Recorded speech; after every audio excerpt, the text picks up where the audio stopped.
I can't get enough magical jewelry, as you've probably guessed, and so I'm so happy that my friends at Blessed Be Magic have just launched 3 new talisman cuff bracelet designs.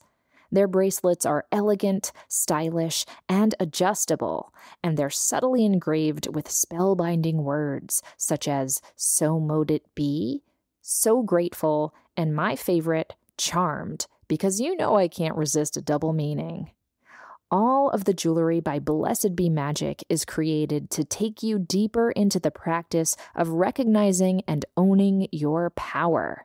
And now you can enjoy 15% off any of Blessed Be Magic's jewelry by using offer code WITCH. So go to blessedbemagic.com, that's magic spelled MAGICK, and use offer code WITCH for 15% off today. Blessed be. The world is filled with bewitching people, and you might be one too. Welcome to the podcast where art is magic is real, and reality is stranger than dreams. I'm Pam Grossman, and this is The Witch Wave.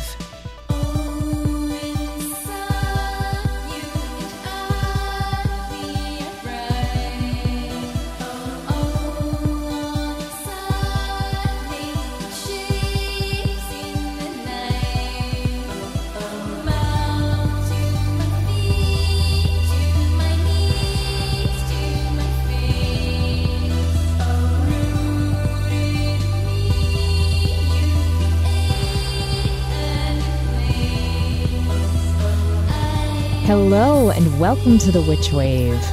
I'm currently engaging in my own personal spring awakening. I recently cleaned every figure and object on my altar and swapped out the dusty, waxy old altar cloth for a gorgeous new one I got last time I was in Mexico City. I cleaned our floors with a magical floor wash that I made out of water, white vinegar, and Florida water, and gave the apartment a good smoke cleanse. And now that it's feeling freshened up, I've been focusing on filling our home with as much beauty as I can muster. I've been treating myself to a little bouquet of fresh flowers every week or so, and right now a giant pink peony is blossoming in a vase on our bookshelf. And I've decided to bust out my most special tea set a bit more often too. Today, I've been enjoying some Tulsi sweet rose tea in a floral, iridescent porcelain cup. This tea is allegedly stress-relieving and magical, or so it says on the box, and I'm inviting both of those energies into my life right now. The Sabbat of Beltane is happening next week on May 1st. This is a holy day that I adore because it is all about sensuality, blooming, and fertility in all its forms. We talk a lot about spirituality on this show, but one of the things that I think makes witches different from many other kinds of mystics or religious adherents is that we also value the bodied experience. Yes, we connect to other realms and are in relationship with invisible forces of various names. But we also honor the sensations and cycles of the body and the planet. It's such a gift to be alive, to be a spirit that gets to wear a body for a while, and to experience the sumptuous physicality of the world. One of my all-time favorite books is Diane Ackerman's A Natural History of the Senses.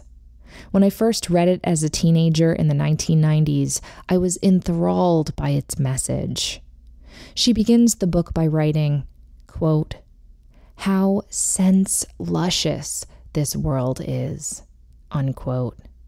And then she goes on to say, quote, "To begin to understand the gorgeous fever that is consciousness, we must try to understand the senses, how they evolved, how they can be extended, what their limits are, to which ones we have attached taboos, and what they can teach us about the ravishing world we have the privilege to inhabit."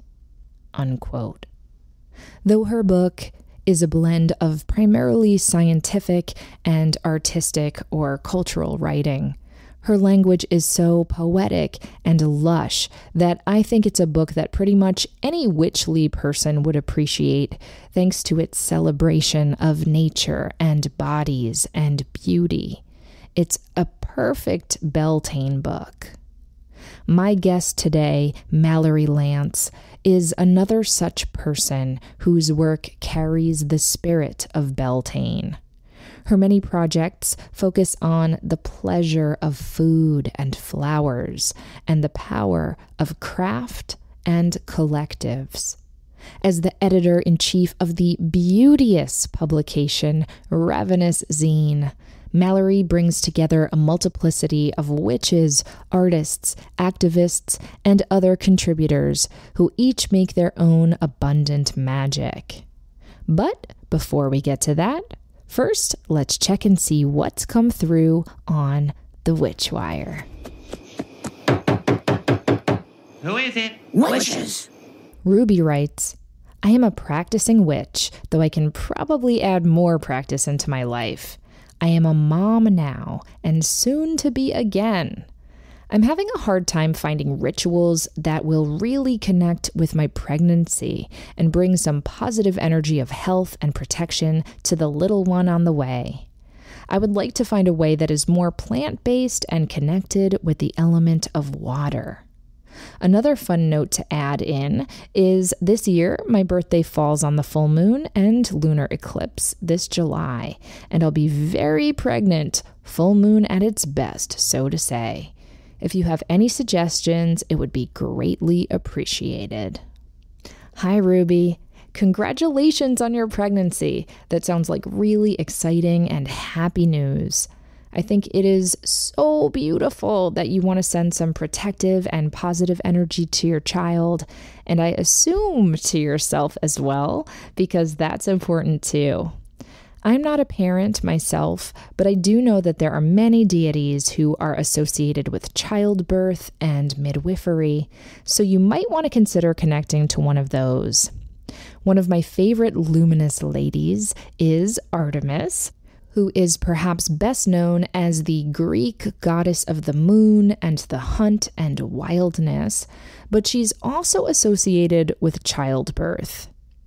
As the myth goes, after she was born, she turned right around and helped her mother give birth to her twin brother Apollo. Artemis is one of many, many, many goddesses who have this association. So I would recommend you do a bit of reading and research and see which of these deities resonates the most with you. And then you can do a simple offering to her. Maybe you buy a small figure of her to put on an altar or somewhere special in your home, and you buy her flowers or put plants that are associated with her on your altar. Maybe you burn candles or incense for her, or drink a tea out of sacred plants that are special to her. Or perhaps you write her a petition asking for her assistance and guardianship. Maybe you find a necklace or a charm of her that you wear somewhere on your body. These days, you can go on Etsy and find pretty much any figure you can imagine. And you're supporting an artist or a small business as well if you get your jewelry or sculpture there. You mentioned a connection with the full moon, and one is falling on your birthday, so I also recommend that you design a beautiful ritual for yourself on that day. So much about motherhood, as you know, is about giving and having unconditional love. But in order to be able to do that in a sustainable way, mothers need to recharge their own batteries and take care of themselves too. Now, I know you said you love water, and I also know that there are all kinds of different theories and regulations from doctors about when pregnant people can take baths and when they shouldn't.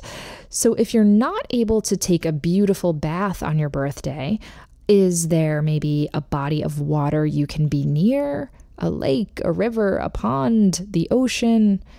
If so, spending some time there on the full moon sounds pretty ideal to me.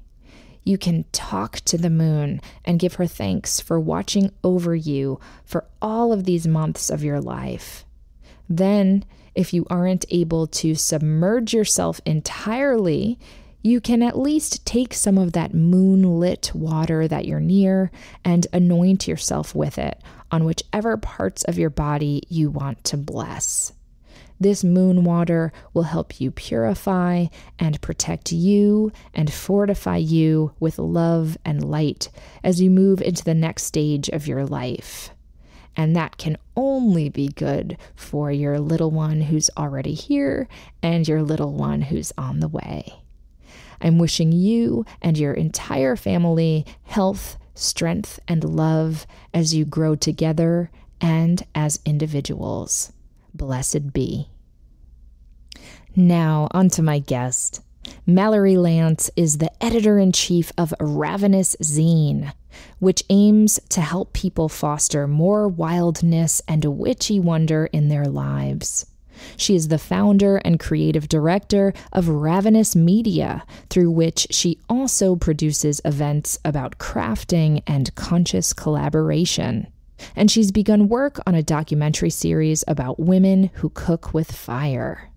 Mallory is also a chef, food stylist, and creator of magical feasts, and her various projects have been featured in Vogue, Cosmopolitan, Refinery 29, and many, many more places. On this episode, Mallory and I discuss the feral feminine, sensual vitality, and the ways in which covens can teach us how to be more mindful and interconnected global citizens. Mallory joined me here in the flesh at my Brooklyn apartment.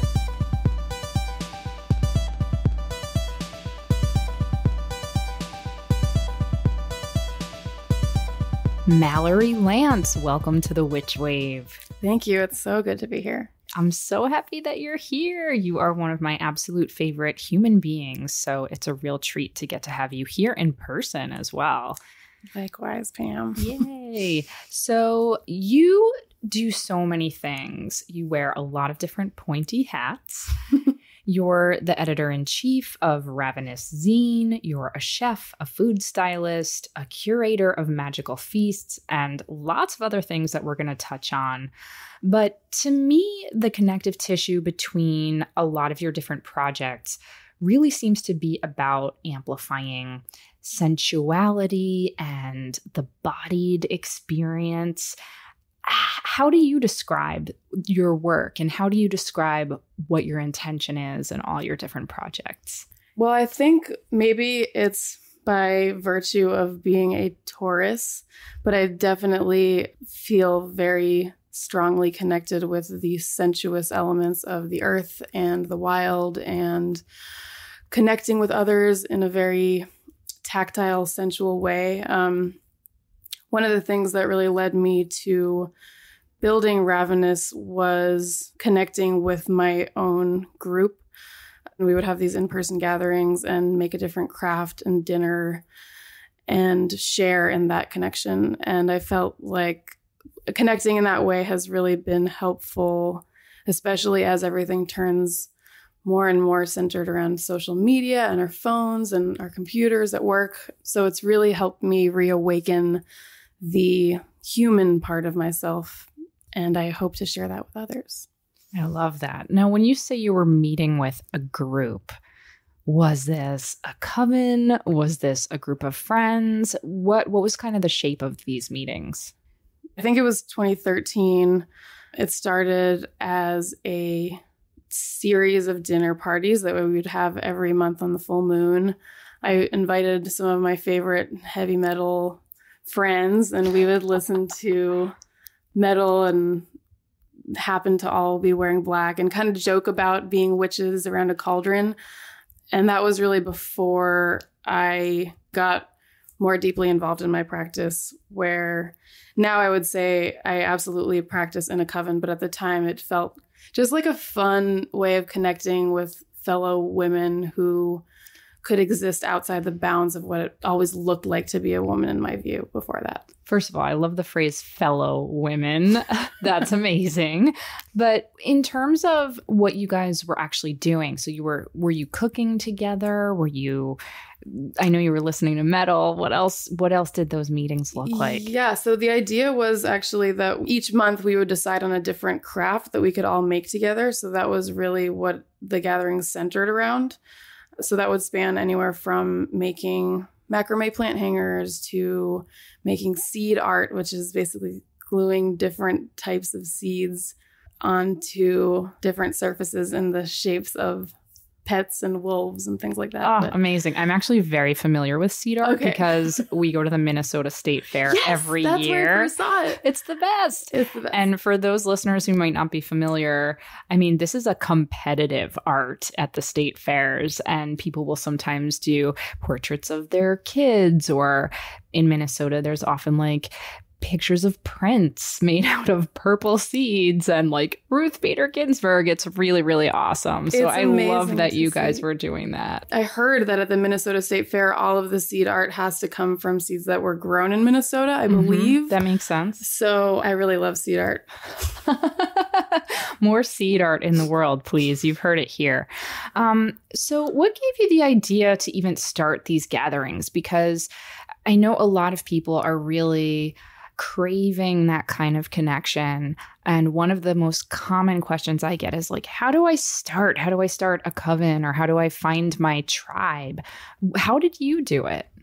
Yeah, that's a really good question. So growing up, from the time I was in middle school, I remember seeing other women as competition, being very afraid of other girls, being afraid of other packs of girls. And I mean, growing up as like a half Middle Eastern girl, I got made fun of for having a mustache, and they would call me a werewolf and things like that, which now kind of sounds cool. But so I always had a lot of anxiety around groups of girls and women. And actually, from the time I was in 9th grade, I had a very, very, and still have a very, very best friend. And we were sort of attached at the hip. And we were very counterculture, and we loved riot girl bands and the Distillers, and we're all about that wild, fucking crazy energy. And wolf pack, wild, earthy femininity was always way more interesting to me than the femininity that was conditioned to us as makeup and shopping and how women were supposed to behave. So Erin, my best friend. Shout out to Erin. Shout out to best friends, man. I had one of those too, and I don't think I would have survived without her. Yeah. In high school. And she's actually also an amazing witch, and she makes this amazing jewelry line called Cult Sisters. She made my very favorite bowl ring, and she was in volume 2 of Ravenous as well. So yeah, which we'll get to for sure. Where did you and Erin grow up? Oh, Erin and I grew up in New York City. Right on. Which I feel like is increasingly rarer that I'm finding native New Yorkers. So we really did everything together. And then fast forward to our early to mid 20s, we were seeing each other a little bit less frequently because we had work and all these other things. And I remember going to a dinner party that was supposed to be all women and girls, and it just felt like everyone was very performative, and that none of us were really digging past the surface of what we should be talking about. So this first gathering kind of came together where I invited Erin and some of my other most favorite friends that I had one-on-one relationships with, and we had such a great time, and we listened to the band Coven, and we definitely made a thing of it, you know? What was your first activity? Oh, our first activity was making candles. Nice. Except I hadn't really recipe tested this in advance, but I had this idea that if we put all of these dried herbs and flowers and whatever we wanted into them and embedded them in the wax, they would burn and have a nice smell. But it turned out, since I was not a skilled candle maker, that once we burned them, certain flowers and elements that we put in had more volatile oils, and they would explode and burn, and like the glass broke, and it wasn't such a safe activity, but it was definitely fun to get started. That's awesome. So You were doing this crafting. I know that a lot of your work now revolves around food. In your magazine, Ravenous, you have a lot of recipes. By day, you're also a food stylist. You do these beautiful feasts. What is it about food specifically that you are hoping to either redefine or reframe in light of this idea of ravenousness and wildness and women? For me, food has always been a point of connection with my family and with passing down history and with self-sufficiency. And growing up, my mother worked constantly. So my brother and sister and I had to figure out how to feed ourselves and make delicious food. And so food very quickly for me became synonymous with how I show my love. I also realized that a lot of my friends and peers didn't know how to cook. And I felt like it is so important for people to learn even the basics of cooking and sharing that most basic point of connection. When it comes to food and global food history, that's all been really fascinating to me. When I was in college, I was in this group called the Eco Reps, and we would go to lots of food sovereignty lectures and learn about the way that food intersects with human rights and environmental rights and touches upon so many aspects to activism that really all of us can understand our connection with food in some way. And that kind of goes hand in hand with the craft aspect, because I think that in the current incarnation of the world that we are in right now, in the US specifically, we consume a lot more than we make. And so I felt like it was really important for us to have a point of connection with what it actually takes to make things instead of shop for things and collect things and buy things. I think the more we have a close connection with the work and sourcing that it takes to actually create something, it helps us understand the true value that goes into something. Absolutely. But everything you do, even though it does have a political angle to it, it's also so lush and beautiful and sensual. I'm going to go back to that word. And I want to kind of circle around to the language that you use. So you've named your magazine Ravenous Zine, and we should say this is a magazine where you feature interviews, recipes, photo essays, and articles that really circulate around this concept of crafting and of reclaiming feminine wildness. Why did you land on that word, ravenous? Ravenous to me has always meant hunger beyond just the physical hunger for food. It's about a hunger to see and do and feel and taste and experience and live beyond these little boxes of lives that were sold. And I think that peeling back the layers, understanding what exists beyond going to work and coming home and our daily duties just to survive. I think the more I've learned about ancient history and the ways that humans from 70,000 years ago to now have gotten to where we are, I realize more and more that a lot of us have lost touch with this deep connection to the earth. And that's what is really attractive to me about what we call witchcraft and understanding our place within the ecosystem, paying homage to the elements and how they connect with us and planetary bodies and how we're all really interconnected. So again, Ravenous came from that hunger to seek beyond our daily lives and go back into this ancient sense of existing with more connection to the earth and other people. And your tagline for the magazine is "For the Wild Woman." So everything that you're talking about, I can't help but look at it through the lens of the feminine experience. And we should say we're using that word feminine to be very expansive and inclusive of all different expressions of gender and femininity. But why is feminine wildness so important to you, especially in light of this hunger, this ravenousness?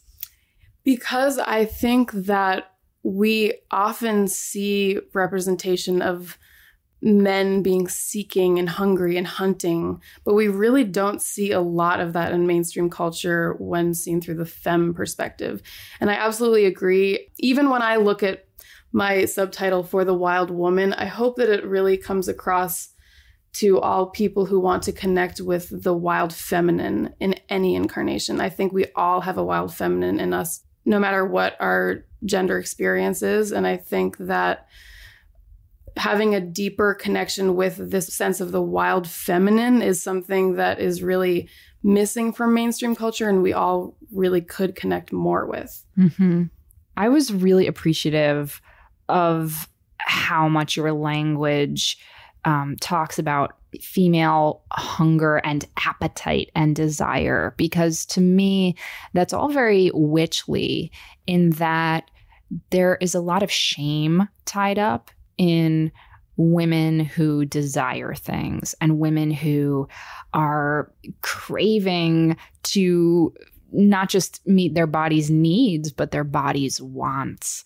And so I wondered if there's also any element of trying to decouple appetite from shame, particularly for women or for witches, when you're choosing how to curate or otherwise write within Ravenous Zine.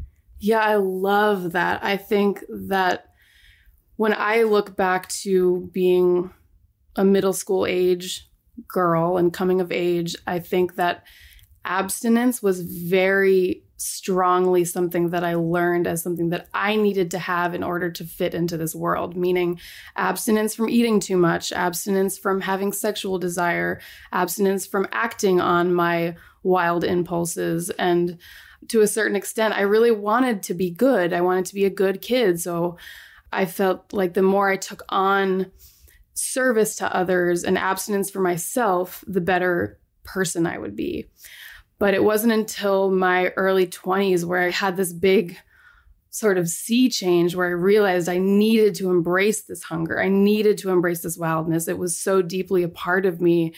And the more that I ignored it, the more damage was brought upon me. So I think that there's such an intense earthly beauty in connecting to that hunger and connecting to that wildness and connecting to sexual appetite and to physical appetite and having a little bit of beautiful decadence in our lives. That goes beyond just having an expensive dinner here or there, but it really can bleed into the way that we are decadent in our relationships and being giving and receiving and continuing that flow of energy as opposed to abstaining from taking from others, but giving to others, because it's really uneven and there's no way to live.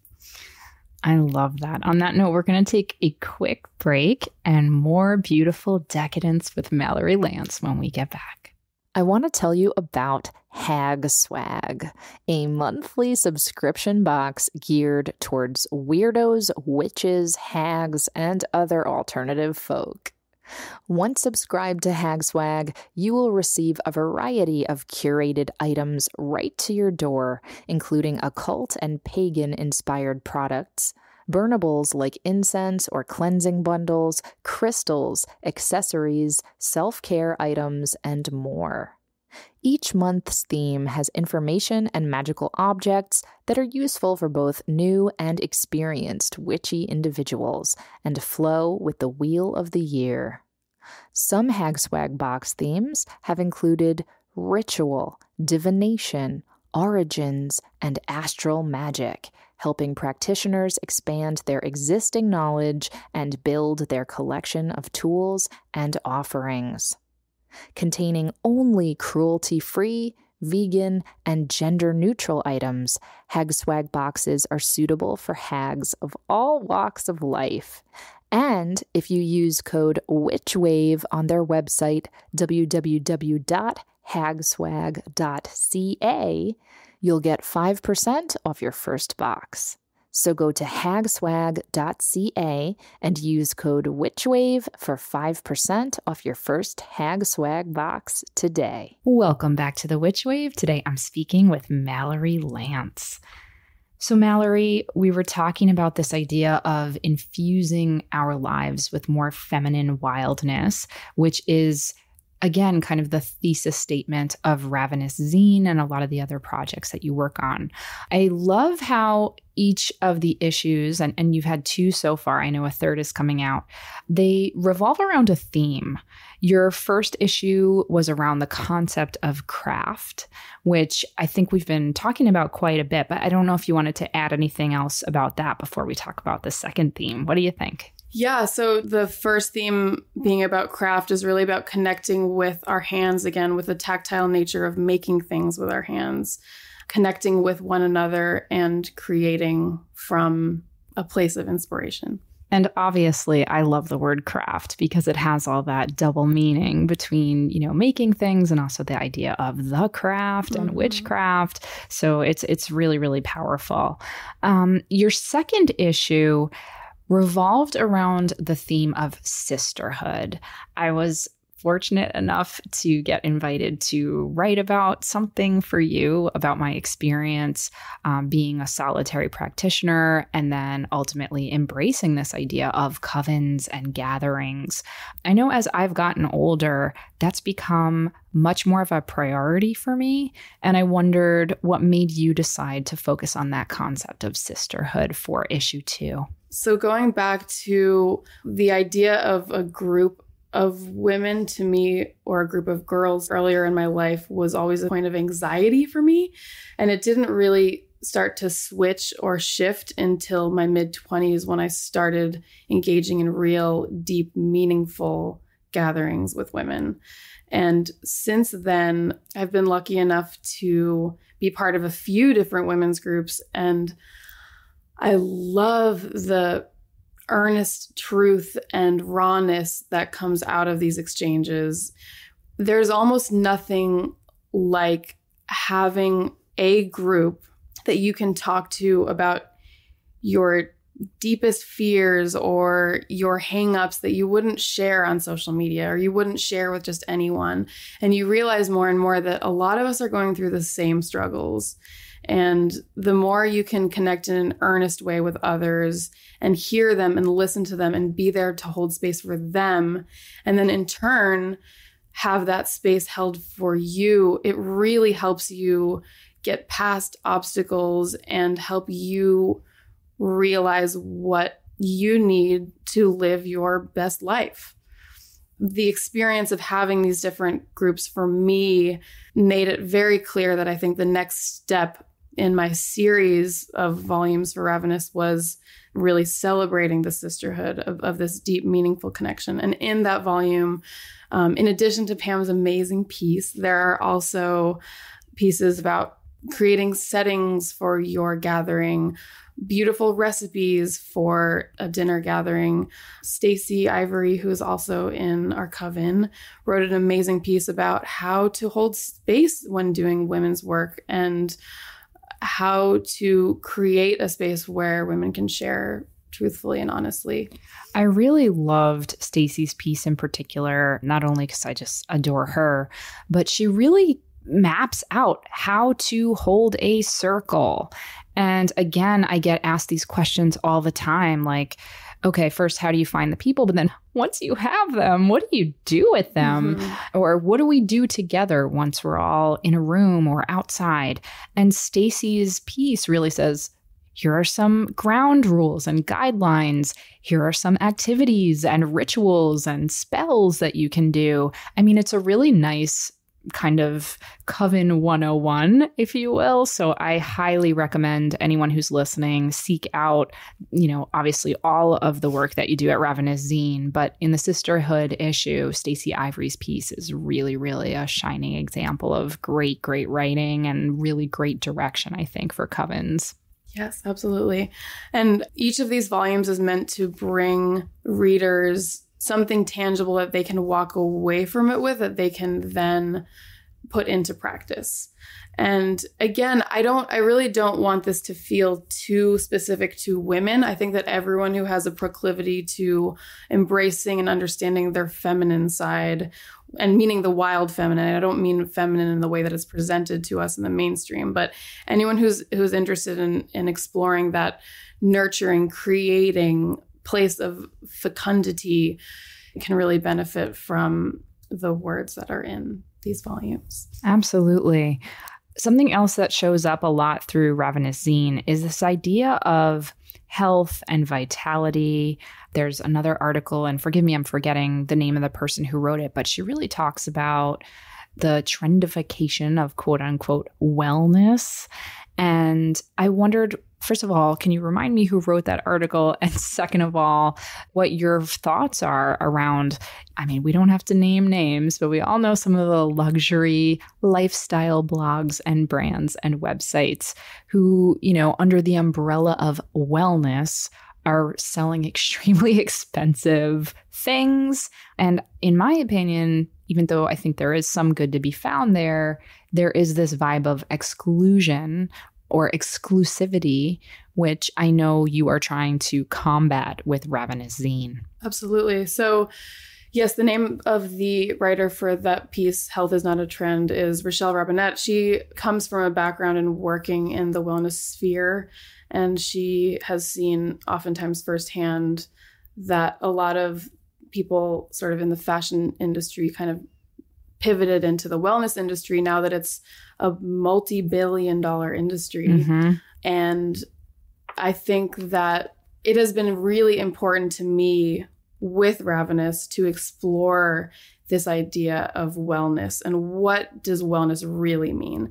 Does wellness really mean buying a serum where the people who were extracting this element from the earth were not treated well and the environment was not treated well? Or does it really mean forging this point of connection, creating your own community, and understanding what we can get from the earth and from plants, but what we can give back to the earth and plants? It's very important to recognize the difference between wellness as a whole of ourselves, our communities, our minds, bodies, spirits, and the earth. And then this idea of co-opting wellness and making it more of a commodity that's bought and sold. Mm-hmm. And I think it's really important to recognize, even when it comes to our own health and mental health, it's very easy for us to feel alone. And it might feel easy to think that the remedy is to buy something or have a procedure done, and maybe there's like a quick fix, but really the answer in my experience has been to forge this community and to truly understand what we can do for each other and the earth. And there's nothing that feels better than being connected and well and truly have this full spectrum vitality of the mind, the body, the spirit, and really understand how we're connected in the world. That's so awesome. And it actually makes me think of a couple things. First of all, just the idea that a lot of people who are or were considered witches were often people who had home remedies or were doing garden magic or weeding or foraging in the woods. And this is so much about what natural healing is about and what natural vitality is about. It's not necessarily about spending, $250 on a serum when you can go into the woods and you can forage and, make an infusion out of certain, weeds and herbs and plants that are accessible to everybody. And the second point is, a lot of social science is now proving that the number one predictor of somebody's longevity and well-being is social connection. How many people you have in your life, how many relationships you have that are strong and vital and that feel connected. This idea of the solitary person or the solitary witch, I think, is kind of a romantic one. And yet, witches are also associated with covens. And I think the coven is a really great metaphor or symbol for the ways in which human connection in person, especially, can be truly magical, transformative, and uplifting. Absolutely. Yes. So I'm really glad you brought up that point about weeds, because actually this is something I have been working a lot with, this amazing woman and writer and teacher named Vanessa Chakor, and we are actually going to be starting another project soon I'll talk about a little bit later. But she talks in her work a lot about the misnomer of the term weed. Like, what really is a weed? A weed is a resilient plant that will pop up and grow anywhere and is strong and doesn't need tending. And since the agricultural revolution, humans have been working more and more with plants that respond well to being farmed. But at the same time, there's so much immense power in a lot of plants that we consider weeds that have incredible medicinal properties and are edible and have so much to offer us beyond just being like this pest. I mean, we see there are entire industries that are about getting rid of these weeds and chemicals that we spray to get rid of these weeds. But if we really truly understand these misunderstood plants and we learn from them, they have so much to offer us. The same thing goes for basic household remedies. And I mean, ginger, you can probably buy a knob of it for 84 cents. And meanwhile, the benefits that you can get from it once you connect with it, once you learn from it, are immense. I think this is something that I'm really interested in moving forward with too in the future of Ravenous, is having more workshops and sharing that knowledge, because the answer is really not buying quote unquote superfoods that are harvested in really ethically ambiguous or ethically disastrous ways. It's really about seeing what's in our immediate ecosystem that we can help the earth by harvesting, and the earth can help us by nourishing. And it's kind of about creating that reciprocal relationship that I don't think I've mentioned this today yet, but I love this book, Braiding Sweetgrass by Robin Wall Kimmerer. I'm sure many of you have read it, but this is another instance of this reciprocity that Robin Wall Kimmerer talks about a lot. Absolutely. Speaking of weeds, you are someone that I also associate with flowers and fruits and all of this beautiful, to use your word, fecundity, both in your food styling, certainly throughout Ravenous. The images that you have in the magazine are so lush, but they're not hyper polished. They're earthy and dark and moody and these jewel tones. I mean, the magazine is a sensual experience just to behold. And it makes me think of the holiday that is coming up next week, which is Beltane. This is on or around May 1st. And I know that that holy day is very special to you in particular. Can you talk a little bit about why you love Beltane so much? Yes. So thank you for saying all that. I was just beaming as Pam described the visual nature of Ravenous. And I think it's really because I love the woods and this really beautiful lushness of nature that I think we all get so much joy out of seeing. And I, for one, I grew up in cities. I lived in LA when I was a kid. I moved to New York when I was very young. And I've been living in New York City for now over 20 years. So it's been really important for me to embrace and carve out every little bit of visits to nature that I can. And I really love showing the lushness of the earth so that we can all remember we are here to shepherd the earth and care for the earth and continue to learn from the earth and value her. On the Instagram for Ravenous, if you follow it, you'll see there are often these really picturesque images of greens and nature and growth.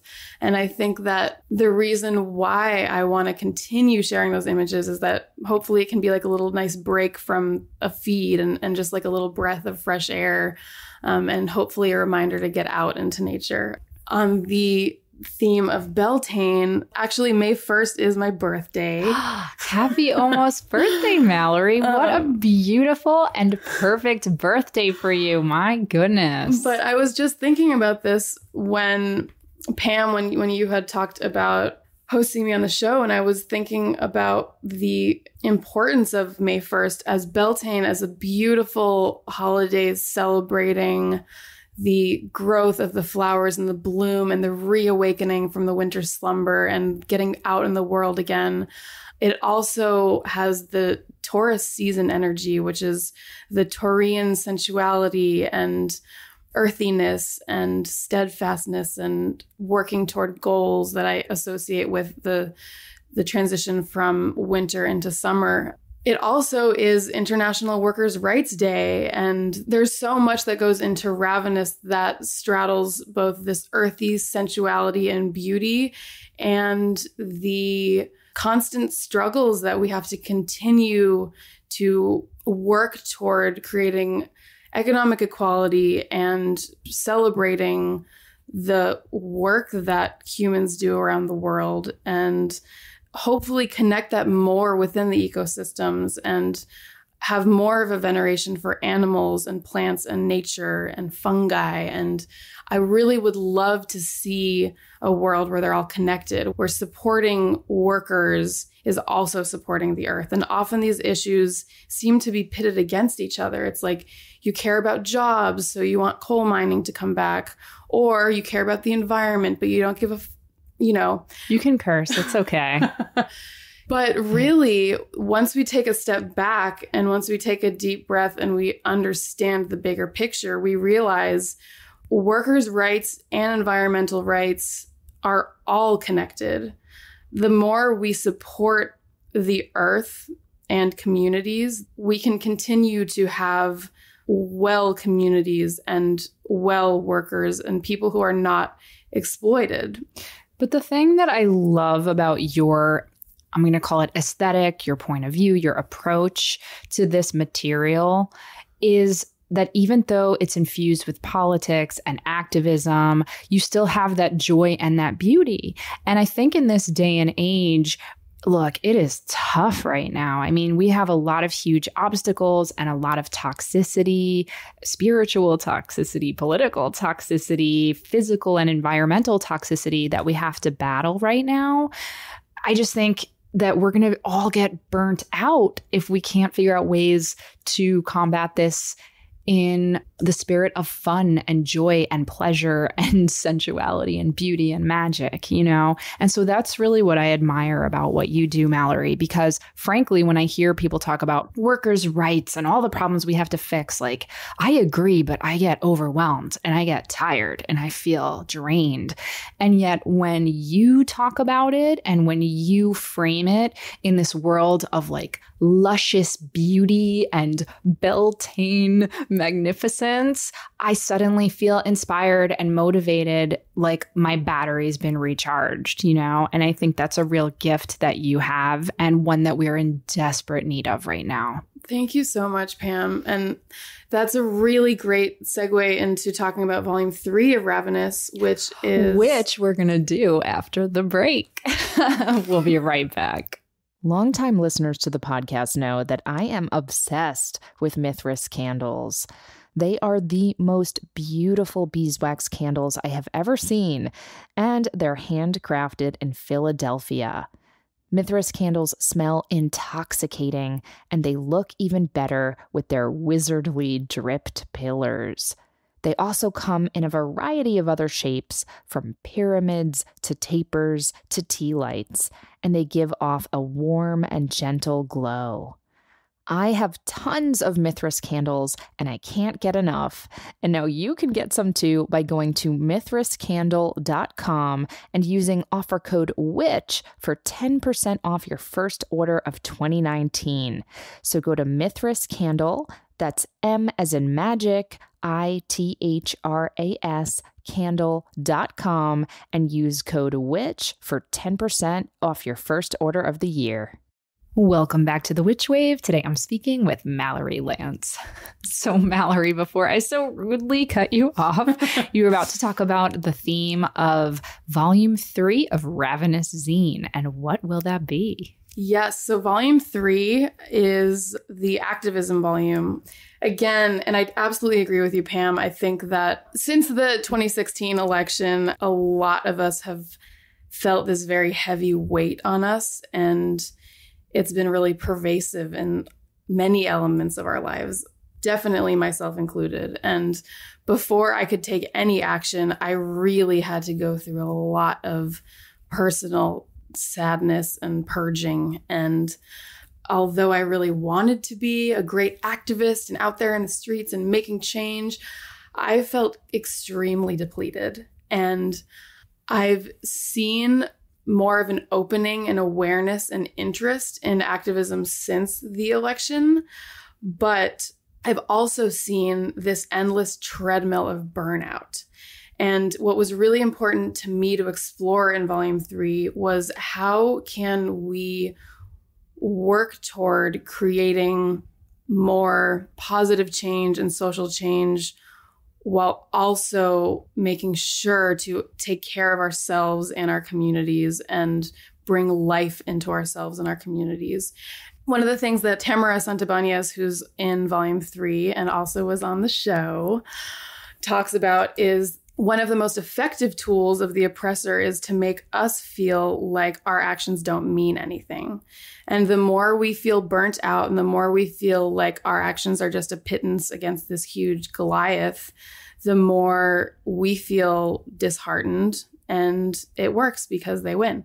So this is really all about the beauty that comes with creating and forging our own commons. And actually, it's very much inspired by Silvia Federici and her new book, Re-Enchanting the World. And it's all about how change is not going to come from electing a new leader. Some things will change, yes, but meaningful, lasting change will come from grassroots growth, gathering in communities, looking out for each other, really flipping the paradigm of capitalism that's all about every man for himself, pull yourself up by your bootstraps. When I was going through my darkest days, I really felt like I was everything wrong in the world and that if I could only do better, then everything could get better. But that's a damaging way of thinking. And the more we realize that we need to be together, we're all connected, we need to work together, the more we'll feel nourished and the more life we have in our movement. So Volume 3 is an amazing array of amazing authors and artists and photographers who are showing us that there's so much beauty and engagement and community building, and it doesn't have to look like an endless treadmill of burnout. Absolutely. I'm so glad you brought up Silvia Federici. Some listeners might be most familiar with her via the book Caliban and the Witch, which is essentially her treatise on how it's such a wonderful, dense book. So I'm going to do my best at summing it up. But my takeaway from it was that women were becoming a commodity and were becoming this source of labor thanks to capitalism, due almost entirely to the fact that they were like baby makers. Mm-hmm. Like it was almost like the mechanization of reproduction, if you will. And that burgeoning capitalism was kind of the reason for the witch hunt in the first place. Mm-hmm. It was a way to devalue women and anybody who was an aberration outside this kind of usefulness, quote unquote, of being able to like be a mother, caretaker, and contribute this quote unquote unpaid labor. Because I'm not going to get too far into this, but economic theory is very exciting to me. I'm probably the only person. One of the things that's really interesting in understanding of the mechanism of capitalism is that the only way you can have an excess of capital is by exploiting the earth and workers. Historically, this concept of unpaid labor, so the caretaking, the cleaning, mm-hmm. all of the stuff that doesn't get a wage, that exists outside of capitalism. Mm-hmm. And that can be continued and perpetuated by having separate roles that women have to take care of, and they do not get paid for their work. That said, back into witchcraft and understanding our connection with the earth and with one another and with the elements, because it's all about this almost like a closed circle of like the energy cycle of reciprocity. There is no extra. Capital accumulation, the extra only comes from not giving someone their fair share, taking too much and hoarding it. Mm-hmm. And what I'm interested in getting back towards is this balance of reciprocity. What you put out in the world comes back. And deepening my connection with witchcraft in my practice has really helped me understand this true balance of energy and understanding what goes out, what comes in, and maintaining this beautiful ecosystem. So speaking of energy, you have another project that you're working on. I do not know how you have the time for all of this, but it is more in the realm of film, television. It's a project called Fire Starters, and I would love for you to give us like the tiniest little flame, if you will, of that project. Yes, so the very, very short tagline is Women Around the World Cooking with Fire. And it's really about exploring different places in the world and the importance and central force of women in communities as the hearth keepers, as the fire starters, as the gatherers of community, and understanding our ancestral connections to fire and cooking with fire. And that's just a little teaser for what it is, but I hope that you can follow along and hear more as it develops. And is it going to be a docu-series or a documentary? Do you know the format yet? Because I saw the mood reel online. It is stunning. But yeah, what's the format you think it's going to turn into? Yeah, so 2 really great partners and I have developed a mood reel and a pitch deck. It's still in its very early stages, but the idea is that it will be a docu-series where each episode will take us on a different journey in a different location where we learn about food history and the role of women in cooking over fire. And we really hope to bring more voices of women and women of color and women of different gender expressions into the forefront, because we've found that oftentimes in food programming, it is still very chef-centric and very male-centric, and we're looking to expand that more. That's so awesome. And that gets us back to Beltane too, because the bonfire in Beltane is such an important signifier, you know, this fire that is supposed to purify and is also supposed to symbolize sex and desire and sensuality and appetite and all the things that we were talking about earlier in the show too. It's so powerful. And I think fire is also an element that is often associated with masculinity. Mm-hmm. So the fact that you are showing the feminine face of fire, I think is really, really exciting. I can't wait to see it. Yes. So Mallory, we just have a couple more moments left. Is there anything else that you're working on that you would like our Witch Wave listeners to know about? Yeah, actually, so forthcoming, I'm going to begin a talk series with Vanessa Chakor, who I mentioned earlier, of Sacred Warrior, called Rewilding as Resistance. So if you are interested in some of the themes that we discussed today about how witchcraft and activism can be merged, and rewilding as a source of environmental justice, definitely tune in. I'm going to have all of the talks, locations, and times listed on my website. Fabulous. And will those talks be in New York City, or are you thinking of branching out? Yes. So for now, the talks will be in New York City, but we are hoping to record them and make them more accessible. How fabulous. How fabulous. And when does Ravenous 3 come out? So Volume 3 of Ravenous comes out in mid-May, but it is officially open for pre-order, which is really exciting. Thank you all so much to my followers already for being so patient with this one. It took some more time to get together than usual, but it's going to be so fantastic. I really recommend pre-ordering it because since it's self-published, I really print in limited quantities, and the best way to make sure that you get your hands on a copy of Volume 3 is to pre-order it. And the other exciting news is that I will also have back order copies of Volume 1 and Volume 2 available as of now. So as of the time that this airs, you will be able to go to www.ravenous-media.com, pre-order Volume 3, and you can also order Volume 1 and 2. That's awesome, because I believe those 2 volumes have been sold out for a while. So this is really, really exciting that you are resurrecting them. Mallory, final question. If people want to know more about you, what's the best place that they can find you online? So the best way that they can follow Ravenous is, again, to go to ravenous-media.com. That's also where I'm going to be posting all the events associated with Ravenous, including the Rewilding as Resistance talks. You can find more about fire starters on my personal website, which is Mallory-Lance, LANCE.com. You're loving them hyphens. I know. And then probably the best way, if you're a visual person like me, is to follow on Instagram at Ravenous Zine, all one word. And I would love to have you join the stories of Ravenous. To join the Ravenous coven. Yes.